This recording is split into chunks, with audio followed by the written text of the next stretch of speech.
Di antara akhlak mulia yang ada pada diri Nabi Muhammad SAW, yang ada pada sosok Nabi SAW adalah apabila didatangkan anak yang masih kecil kepadanya, beliau langsung memangkuknya.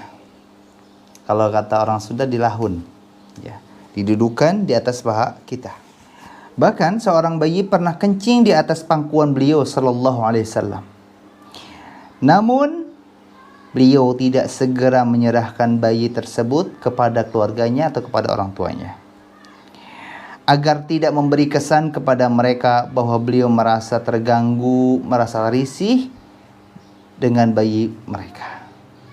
Ketika bertemu dengan anak siapapun, dalam keadaan apapun, seperti apapun rupanya, dari apapun latar belakangnya, beliau ketika bertemu dengan anak kecil, beliau segera memintanya untuk dirangkul.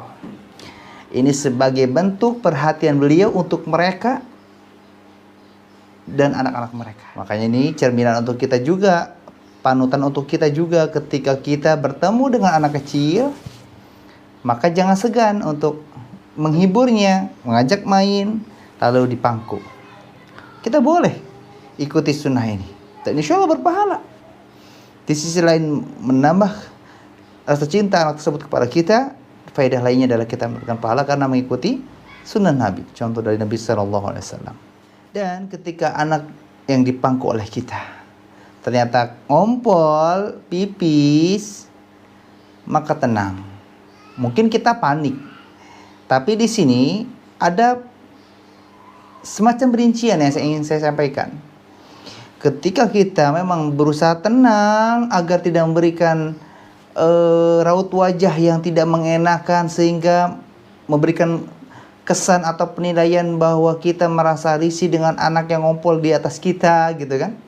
Kita juga mungkin ketika posisinya dibalik, kita misalkan bawa anak, kemudian anak kita diajak main, dirangkul, dilahun, dipangku oleh orang lain misalkan, kemudian kita pipis, pasti kita akan mengucapkan maaf ya, pakaiannya terkena ngompol. Bagi mereka yang diompoli oleh anak, apalagi yang anak di atas, yang ngompol di atas pakaiannya adalah bukan anaknya sendiri, maka berusaha tenang agar kita sebagai orang tua anak tersebut tidak merasa gak enak, gitu kan. Wah, ini tanpa basa-basi, kalau kalian ketika memangku anak-anak yang ngompol, kemudian kalian langsung menyerahkannya kepada kami sebagai orang tua, tentu kami akan merasa gak enak, gitu kan. Sini kami bersihkan, dan ungkapan-ungkapan tidak enak lainnya. Maka tenang, kita sebagai orang tua meminta maaf, dan mereka atau kalian ketika diompoli oleh anak, tenang. Tapi tetap harus ingat, ini najis, tetap harus perhatikan. Karena nanti ada perincian antara perbedaan air kencing bayi laki-laki dan bayi perempuan. Ada yang cukup diciparatkan, ada yang harus dicuci. Karena memahami ompol itu bukan soal anak itu masih kecil, tapi ada perincian-perincian, batasan-batasan yang harus kita ketahui. Di antara riwayat yang disampaikan oleh mu'alif dalam pembahasan ini, di antaranya Ummu Qais binti Mihsan berkata, aku pernah menemui Rasulullah dengan membawa bayiku yang masih belum makan makanan apapun. Maksudnya masih mengonsumsi ASI. Tiba-tiba dia kencing di pangkuan beliau sallallahu alaihi wasallam. Maka beliau pun meminta air dan langsung menyipratkannya ke bagian yang terkena kencing. Muttafaqun alaih. Hadis ini diriwayatkan Imam Bukhari dan Muslim. Kemudian di sini Al-Imam An-Nawawi rahimahullah menjelaskan dalam kitabnya Syarh Sahih Muslim, dalam kitab bab hukmu bauli ar-radhi, beliau mengatakan, kemudian memercikkan air saja sudah cukup selama bayi hanya mengonsumsi ASI. Adapun apabila dia telah memakan selain ASI, maka harus dicuci. Ummu Qais binti Mihsan, ketika anaknya diketahui ngompol di pangkuan Nabi sallallahu alaihi wasallam, maka beliau sallallahu alaihi wasallam langsung memintakan air. Ingat, bedakan antara panik dan sigap. Kalau panik itu ngompol, ini. Nah, bayinya langsung diangkat, diserahkan kepada orang tuanya. Seolah-olah anak ini jijik dan semisalnya. Tapi Nabi SAW ketika anaknya ngompol, oh iya ngompol, tolong ambilkan air. Beliau langsung sigap mencari solusi dan penanganan agar pakaian beliau bisa kembali suci dan bisa digunakan untuk ibadah kembali. Bedakan antara panik dan sigap. Kalau panik hanya raut wajah, pikiran yang kalut, tapi tidak ada tujuan yang dibenarkan. Tapi kalau sigap, dia tahu apa yang harus dilakukan dan dia tahu bagaimana mengkondisikan raut wajahnya, sigap. Jadi ketika kita menghadapi anak yang dalam pangkuan kita, baik itu anak sendiri ataupun anak orang lain, kencing segera, sigap. Ya, kalau airnya sampai menetes ke lantai atau ke teras rumah atau ke tempat yang kita berdiri, maka bukan hanya pakaian kita saja yang harus dibersihkan, tapi lantai ataupun tempat yang terkena tetesan air kencing pun harus segera dibersihkan agar pakaian kita dan tempat tersebut kembali suci. Karena banyak di antara kita yang masih tidak perhatian terhadap ompol, bersihnya sembarangan, menyepelekan, meremehkan. Bukankah ada hadis Nabi Sallallahu Alaihi Wasallam yang akibat dari perbuatan yang kita anggap sepele tapi dahsyatnya luar biasa dosa yang kita dapatkan? Yaitu diantaranya adalah air kencing. Di sini pembahasannya adalah ketika bayinya masih belum memakan apapun, masih mengonsumsi ASI. Maksudnya tanda kutip masih dominan ASI-nya daripada non ASI-nya. Jadi kalau dia masih mungkin mulai MPASI misalkan, tapi makanan utamanya masih ASI, maka cukup dicipratkan secara umum ya. Sebagaimana kata Imam Nawawi, tapi ketika bayi tersebut sudah tidak dominan mengonsumsi ASI atau lebih dominan mengonsumsi makanan-makanan selain ASI, maka harus dicuci. Kalau cipratan cuma gini doang, kalau cuci harus basah, harus kepoh gitu kan, agar si najis ini larut dengan air yang kita basahkan di tempat tersebut.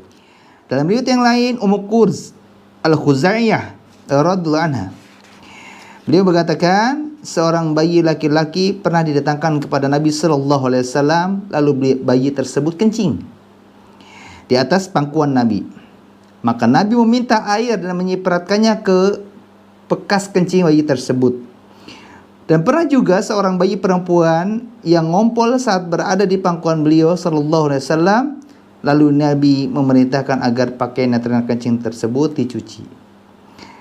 Hadits riwayat Ahmad dalam kitab Musnadul Qabail, dan ada sini juga diriwayatkan oleh Al-Haythami dan lainnya.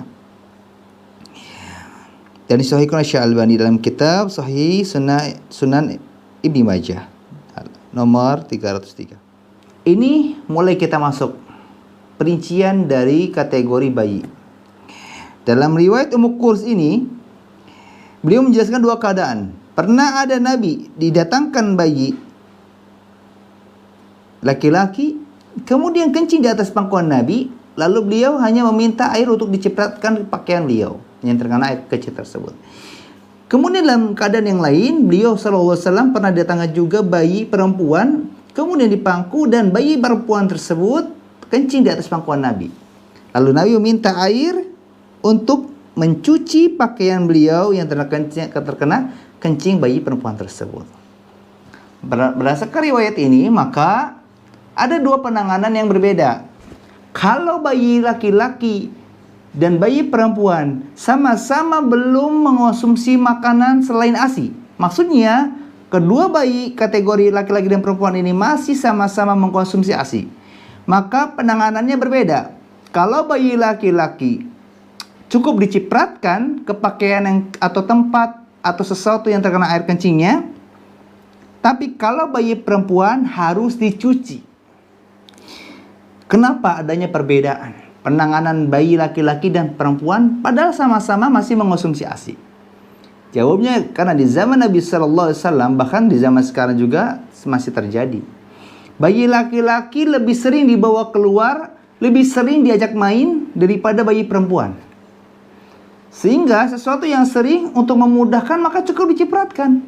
Sedangkan bayi perempuan harus cuci. Karena jarang diantara orang tua yang membawa anak perempuannya keluar. Itu diantara penjelasannya. Meskipun ada penjelasan yang lainnya. Wallahu a'lam. Sebagaimana wanita yang mandi jinabah disebabkan jima atau hubungan badan dengan pasangan halalnya, dengan suaminya, maka dia tidak perlu menguraikan ikat rambutnya. Tapi kalau wanita tersebut mandi jinabah disebabkan haid atau nifas, maka dia harus membuka ikatan rambutnya, dia harus mengurai rambutnya. Kenapa? Karena intensitas mandi disebabkan jima akan lebih sering daripada haid dan nifas. Haid bisa jadi sebulan sekali, ya. Bahkan mungkin ada juga yang sebulan 2 kali. Misalkan. Nifas sesuai waktu kelahiran anak. Ala kulli hal lebih sering jima. Sehingga untuk memudahkan urusan umatnya, Nabi SAW cukup tidak perlu membuka atau mengurai rambutnya. Tapi kalau untuk nifas dan haid harus diurai rambutnya ketika mandi jinabah. Wallahu a'lam. Inilah sebagai bukti bahwa syariat Islam itu memudahkan urusan hambanya, urusan umatnya. Maka tidak ada alasan untuk kita menganggap syariat Islam itu memberatkan. Usama bin Zaid radhiyallahu anhu berkata, Nabi SAW pernah mengambil dan mendudukkanku di atas satu paha beliau SAW, dan menundukkan Al Hasan bin Ali radhiyallahu anhuma di atas paha beliau yang satunya. Kemudian beliau sallallahu alaihi wasallam memeluk kami berdua dan berdoa, "Ya Allah, sayangilah keduanya karena aku sungguh menyayangi keduanya." Hadis riwayat Imam Bukhari nomor hadis 5544. Bukan hanya memperhatikan satu anak, tapi Nabi SAW pernah satu keadaan memperhatikan 2 keadaan bayi sekaligus. Di sisi lain Nabi SAW memangku Usama bin Zaid ketika kecil, dan di sisi lain Nabi SAW juga memangku cucunya yaitu Hasan bin Ali.